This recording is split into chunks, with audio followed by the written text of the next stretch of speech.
Cavarda and Matthew Duke as they discuss the history and mystery of Eternia and Etheria, diving deep into all incarnations of Masters of the Universe. Hey, you know who's back? It's the Legends of Grayskull podcast. Now that you know, let's go. Get ready for the show. It's the Legends of Grayskull podcast. Sit back and enjoy the ride. Right now. Hello, everybody, and welcome to Legends of Grayskull Reviews, Mike Young Productions, He-Man and the Masters of the Universe, Episode 1, The Beginning, Part 1. Written by Dean Stefan, directed by Gary Hartel. This episode first aired on August 16th, 2002. This features the first appearance in this series of Cringer, King Randor, Prince Adam, Man-at-Arms, Manny-Faces, Mechanic, Orko, Ram-Man, Stratos, Tila, the Council of Elders, Queen Marlena, Sorceress, Beastman, Clawful, Evelyn, Keldor, Merman, Panther, Trapjaw, Triclops, Whiplash. Cronus. That was a lot. Touche.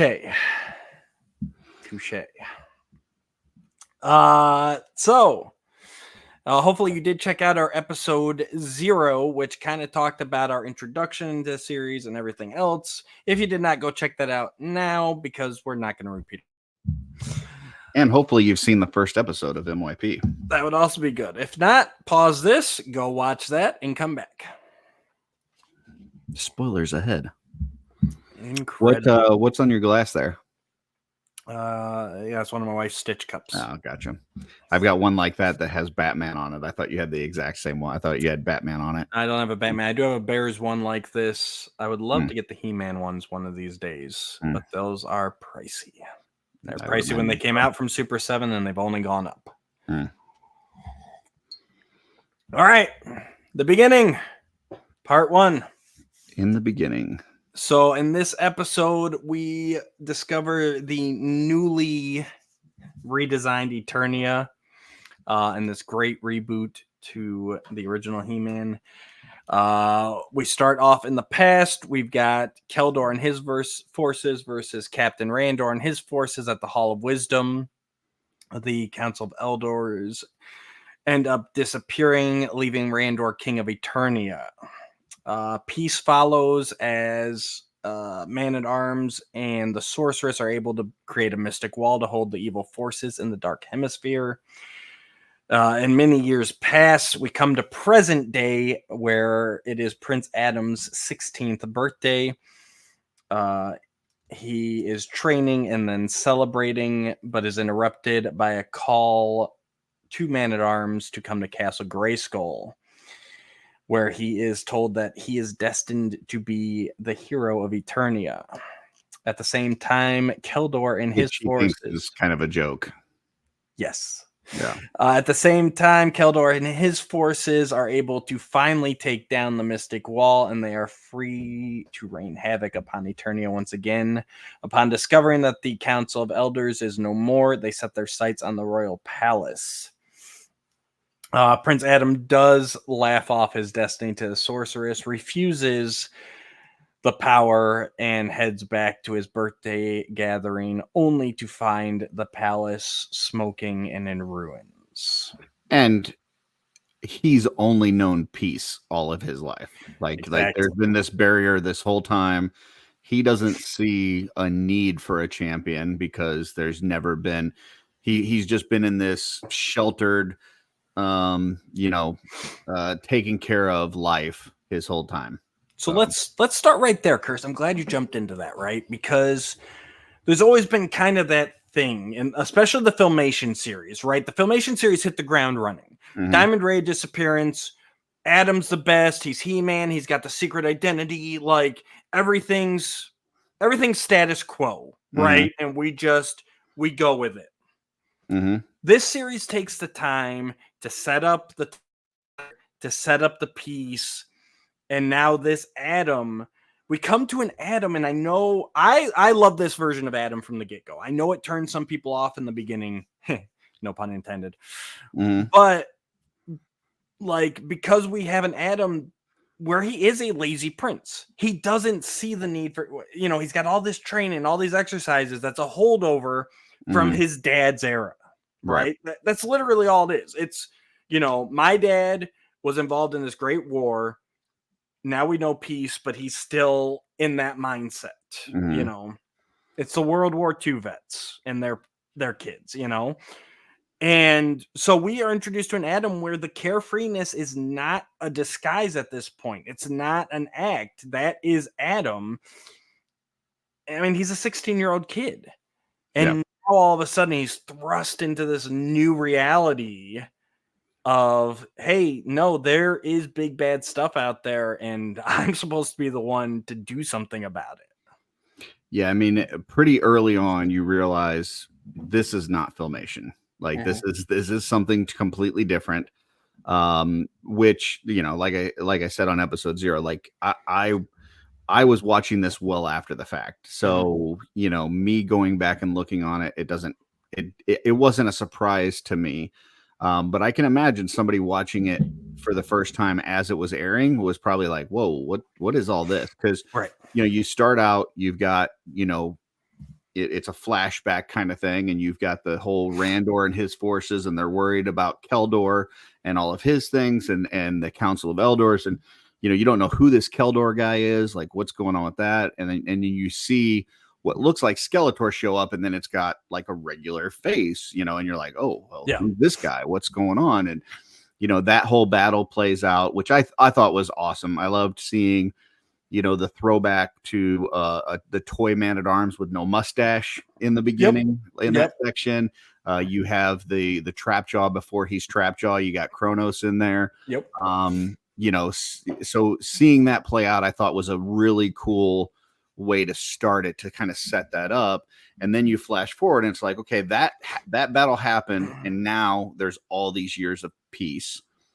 And then we go to this section, and in Filmation, it was very much, Adam played the role of the lazy prince to disguise his his identity as He-Man. And it was always something that it felt like he was working hard towards acting like he was lazy. Absolutely. Whereas this, it's like he really is a pampered, lazy prince. So it just makes it a little bit different for sure. Absolutely. And I like the fact that they didn't. We go the whole first episode without He-Man. And I like that. I like we don't need to jump right into it, and that's one of the things I loved even from the first time I watched. I'm like, oh, they're setting up a saga. They're setting up a story. We're going to have some continuity here. It's not just going to be everything's reset at the end of every episode. That was just mind blowing, right? Because this was just getting into the era of cartoons really doing that, where you had a through line for the season. Can you pause it for 1 second? I need 1 minute. Be right back. Yeah, and another thing that was really different from this versus Filmation to me is that Skeletor's warriors immediately are much tougher, in my opinion. Yes. They're drawn in a way that makes them look very imposing. Now, I will say that one of my favorite examples is Clawful, but they give him this really stupid, goofy voice, And the dialogue, they do this like Bebop and Rocksteady, like I didn't like that because he looks like this very menacing guy, but but we'll definitely get into that more later in the series. But I mean, Beastman, Trapjaw, like they look very imposing. It's they look scary, and so this is where it kind of feels more. It feels a little bit more of a grown-up cartoon than what Filmation did. I want to throw real quick, talking about redesigns here with the Evil Warriors. Obviously, everything you said, I love that they use different scales. Because while the vintage He-Man was awesome, they were those, like you've said before, they're the big bulky figures. They feel cool in your hands. But now you're like, He-Man's a bulky figure, but then Whiplash is a bulky figure, but then Beastman's a bulky figure. Like, just having that, like, okay, now I can see why these guys are going to go toe to toe with the most powerful man in the universe. Well, and this is the first time that we've seen an Adam that's smaller than what He-Man is. Like, you know, we grew up with, they were the same basically, but one had less clothes and a tan than the other one, you know, but it you know, and it to the point where you look at it and you go, how do they not know that that's He-Man? Yes. Well, and real quick on that, I don't know if you know, but in the original Filmation series Bible, Adam is supposed to be skinnier and shorter than He-Man. And it was just as a cost cutting in the animation process to get in under budget is the reason they did the palette swap, essentially. I figured it was because the toys, you didn't have to do a skinnier buck. You could do the same, but no. So it's one of those things. And that was another cool thing because by that time, having been on He-Man.org, the Filmation Bible was out there. So like there's stuff like that they pulled from the Filmation Bible that Filmation didn't get to do. And they're taken here. So as a hardcore nerd fan, like I'm like, oh, cool. They were able to do it now. Where Adam is actually 16 and, you know, smaller, strong, you know, scrawnier. But he still always looks tough. He is fit. Yeah. He's just younger. But it's not just the designs of these characters. Some of them, their personalities are completely different as well.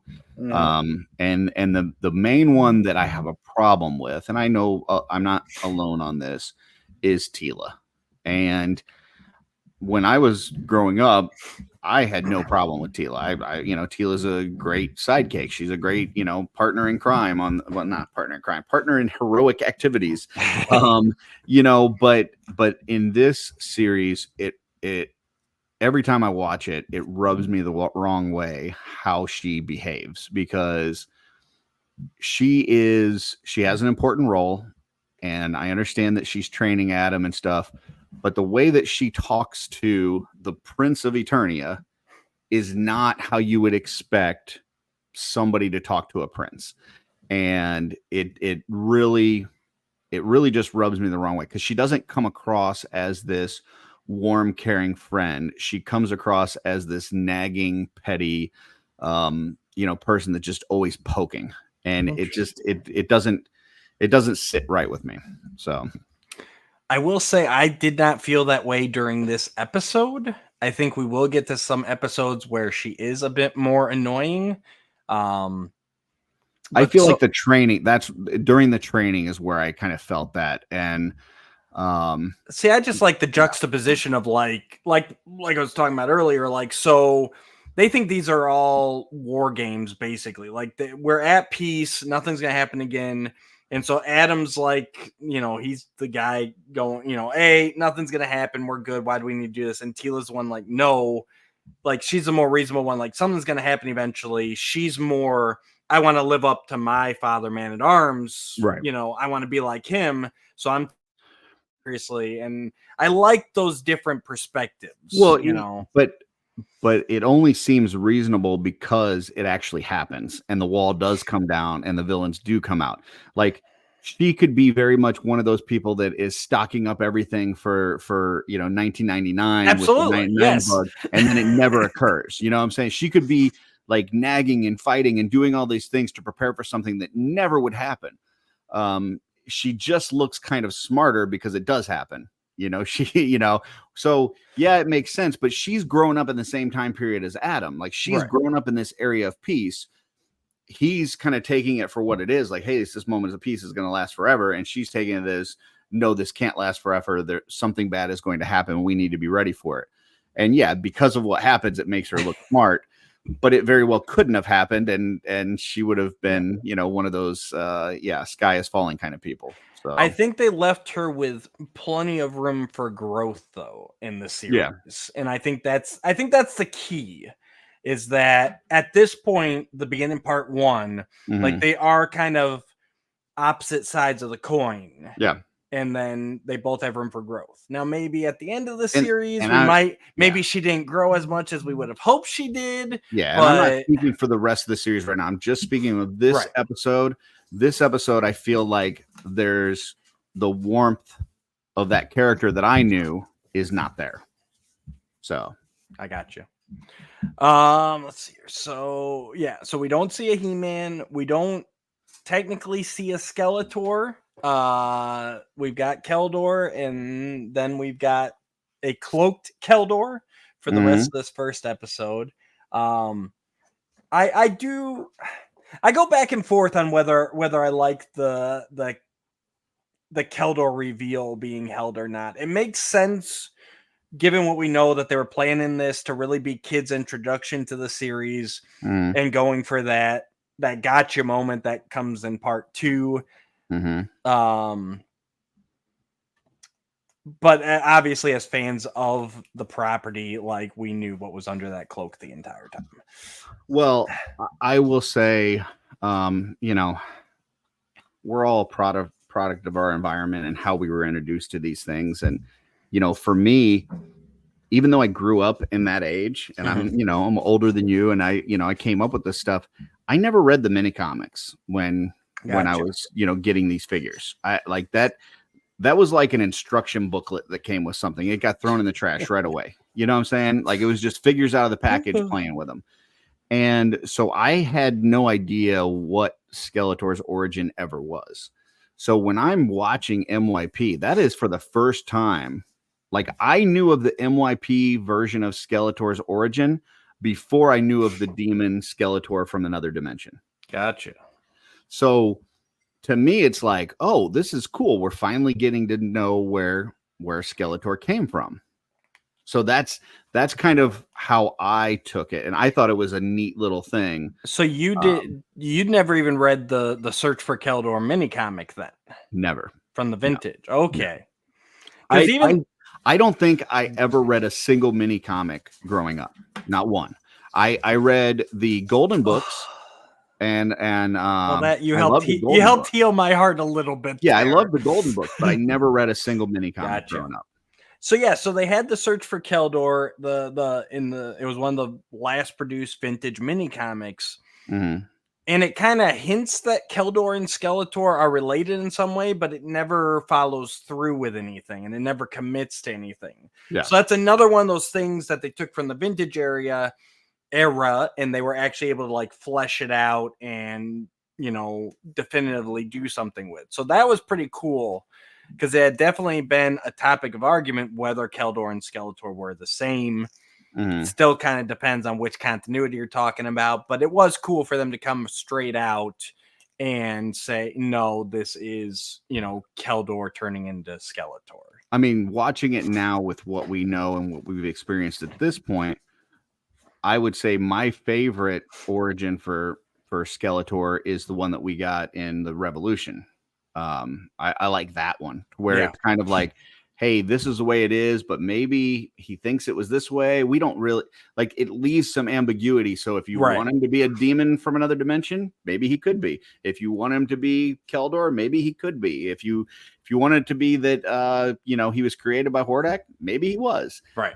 So I think it kind of leaves it open for your own interpretation, but it also gives you a little bit. But for me, seeing this origin for the first time, I was like, okay, this is cool. I like this. I'm, like when it opens up and you see, like I had read, like I said, I had read the Evils of Icon comic book. So seeing Kronos at the beginning, I'm like, oh, cool. This is before all of that happened. And seeing the Keldor, I'm like, okay, like it all made sense to me. So yeah, I liked it. I thought it was cool. We can talk about, as we get further into this, the relationship of who Keldor is and all this and that. But just the origin part of it, I thought was neat. Nope, I agree. And I like even that when we see, because obviously in the toys then and since, like, Keldor is basically Skeletor with another head. But I like the fact if you actually look at that MYP design of Keldor, he's got it's a similar design, but there are a lot of differences on there. You know, he doesn't have the skull, the crossbones. He's got pouches there. He's got boots. You know, so it's you know, I like just that fact that again you could have just done a simple swap, but you know you took those extra steps. Like they were going all in on these designs, and you know, we were blown away, especially day and date. We were blown away. There were this is where we first saw Manny Faces, Clawful, Whiplash. Like those toys hadn't been shown or announced yet.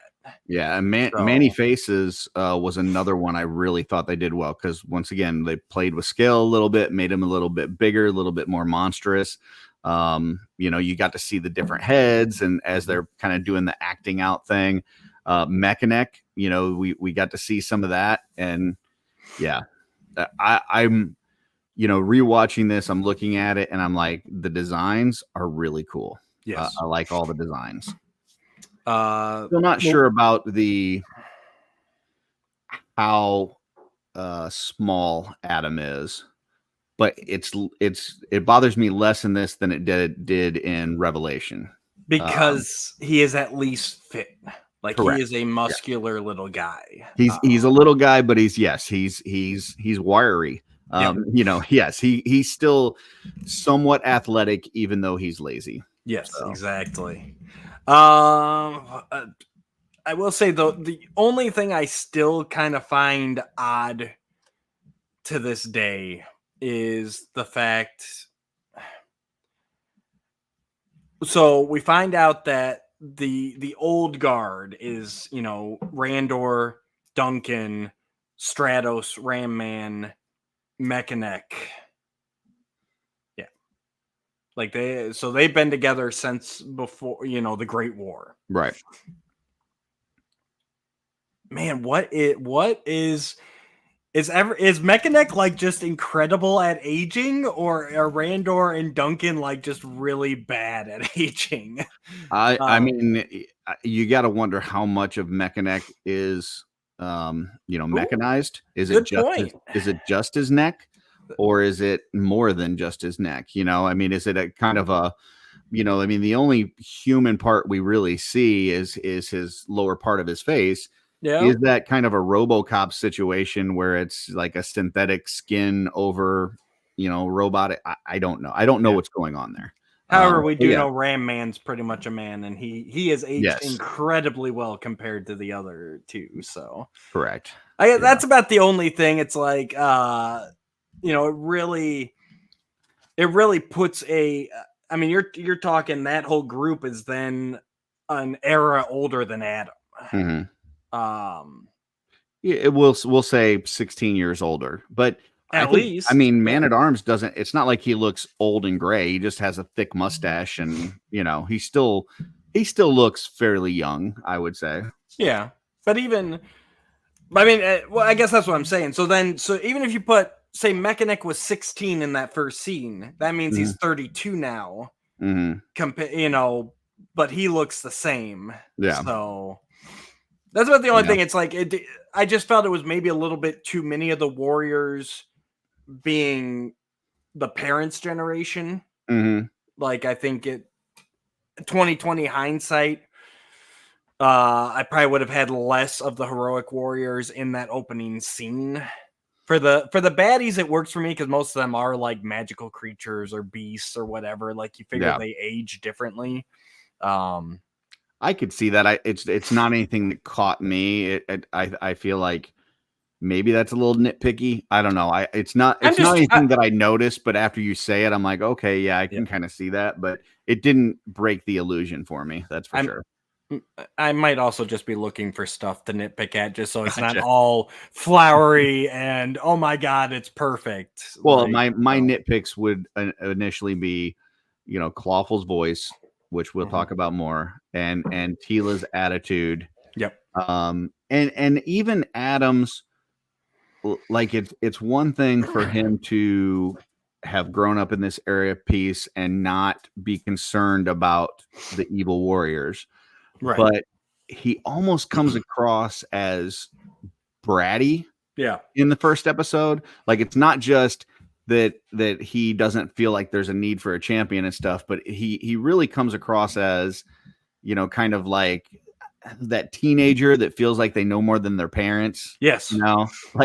Like I've had that talk with my kids where I'm like, listen, I know that you think that you're the smartest person in the world right now and that you know more than everything, but you're going to get to my age and you're going to look back at the age you're at now and realize you didn't know anything. Mm-hmm.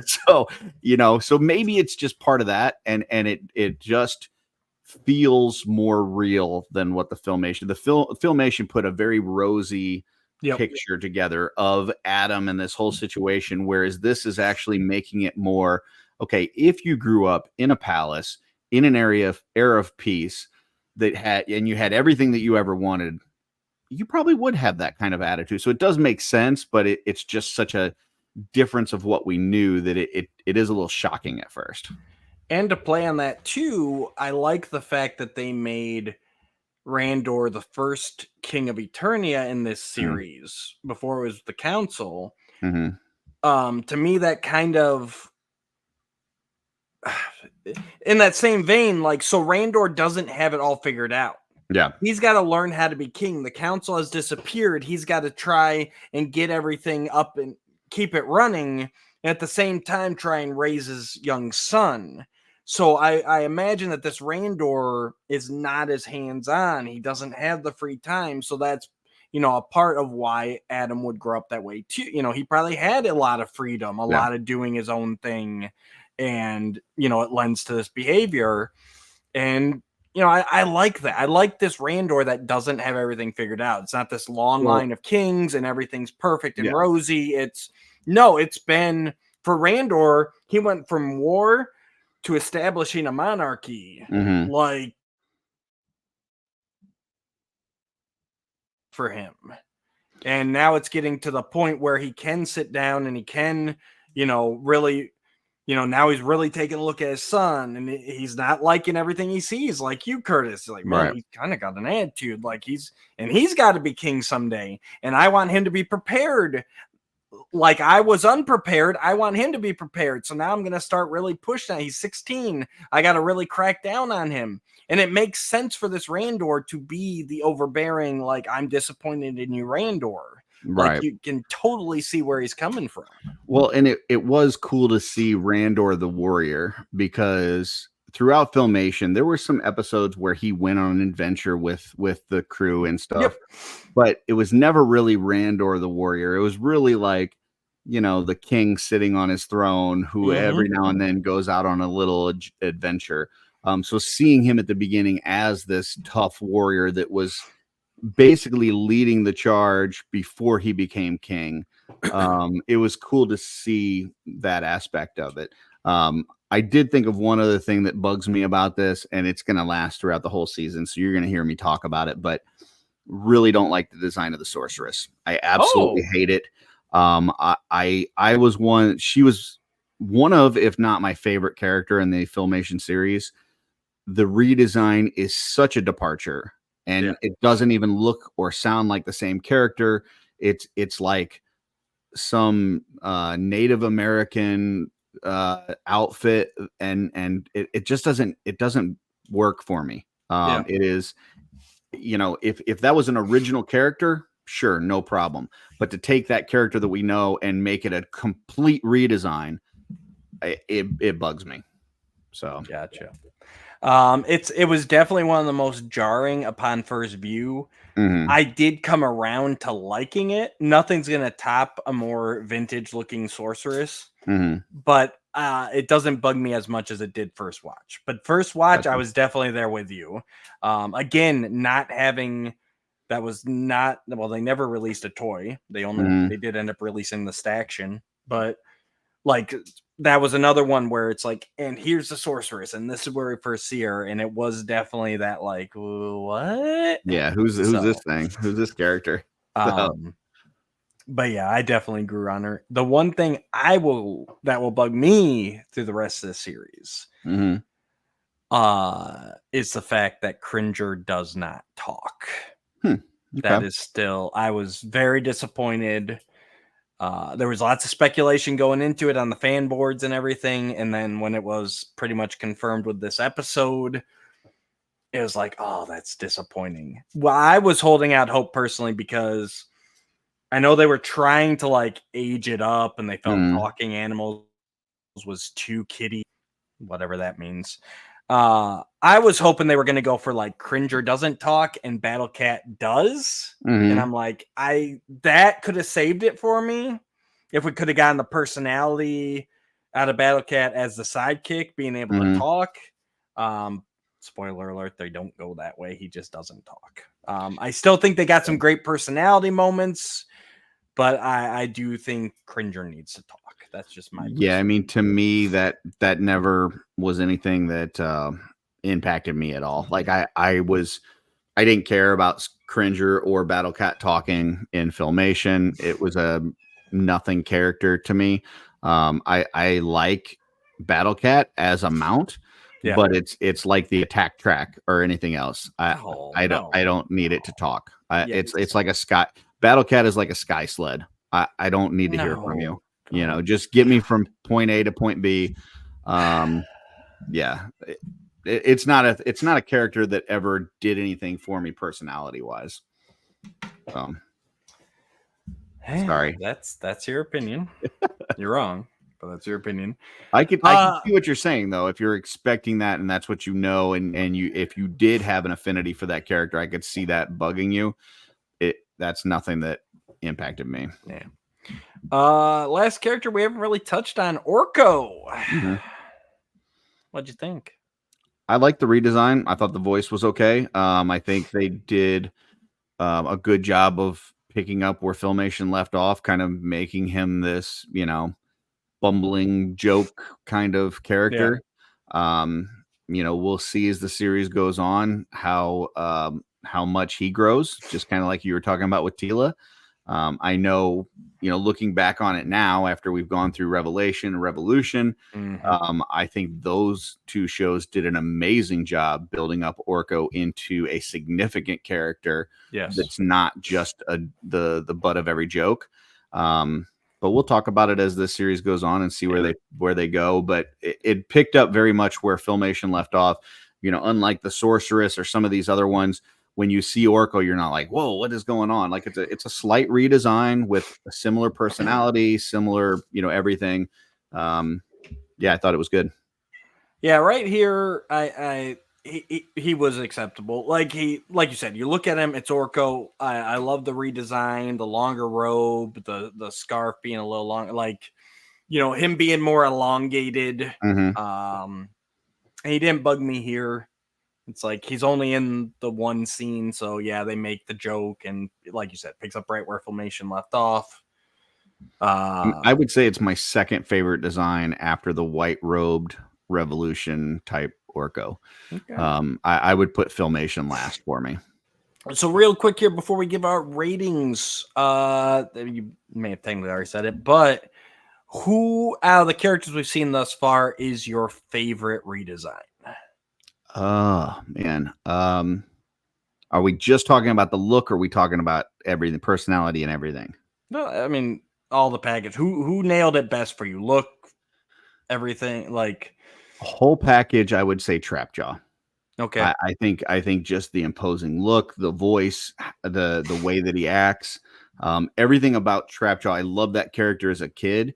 And to see him as a big, scary monster with all these attachments that go in and out. It's not like he has to unplug one thing and put another thing in. It just kind of morphs out of his arm. And yeah, I really love the Trapjaw redesign.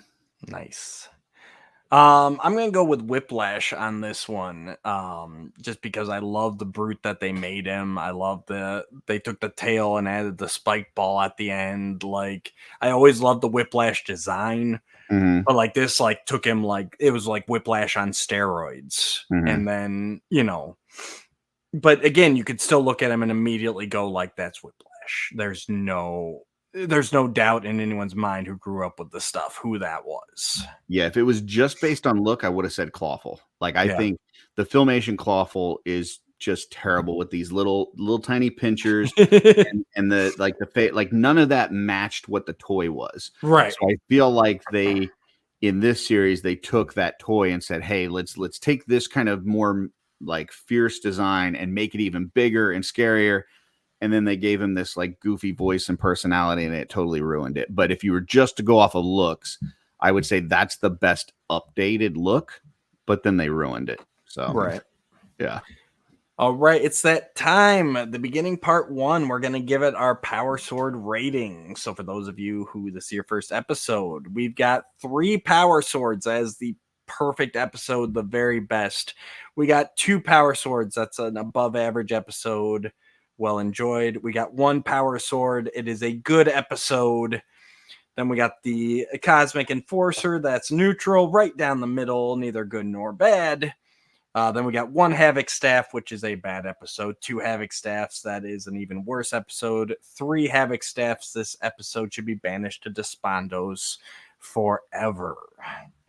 So now we're going to be taking a look through the whole series here. So I really want you to kind of think like whole series wise where this ranks, because it'd be really easy to give everything a 3 Power Sword, but I don't want to come back in 2 episodes and be like, hey, you gave this one a 3 and now you're saying Siren Song is a 3. No, you don't have to worry about me giving my honest opinion. All right, Curtis, where does this episode land on your Power Sword ranking? For me, I'm at a 1 Power Sword. I think that Curtis it does what a 1. He's got a single Power Sword. Yeah, it does what a first episode should do. It's setting the scene. It's introducing you to the characters. It's telling you some backstory.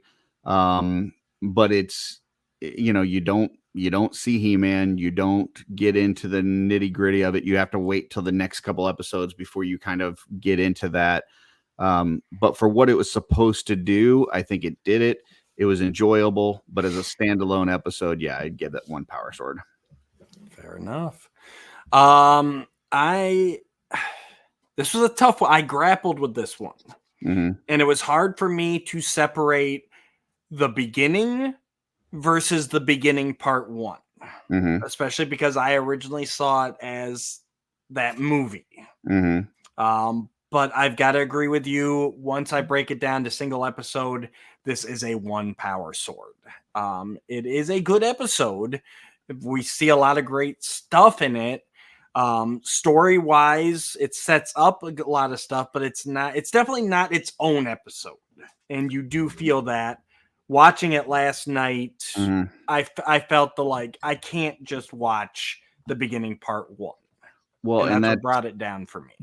I think that's also a good point too, that because this series, much differently than Filmation, there's not a reset at the end of every episode. This is very much, one episode leads into the other, and it tells this arcing story. So it's harder to just have these as standalone episodes, which I think, leads to kind of what we were talking about in episode zero, that it really sucked that they were bouncing this around from time slot to time slot and day to day, because if you miss an episode or you miss 2 episodes and then you try to pick it up, it's like it's continuing where the other ones left off. And if you don't know what that was, it makes it a little bit difficult. Now, granted, it's not as bad as like Revolution or Revelation in that regard. Where there is no way I can watch a single episode of that. That's got to be an all through or nothing. This does have some that stand better than the others, but this one definitely isn't one of them.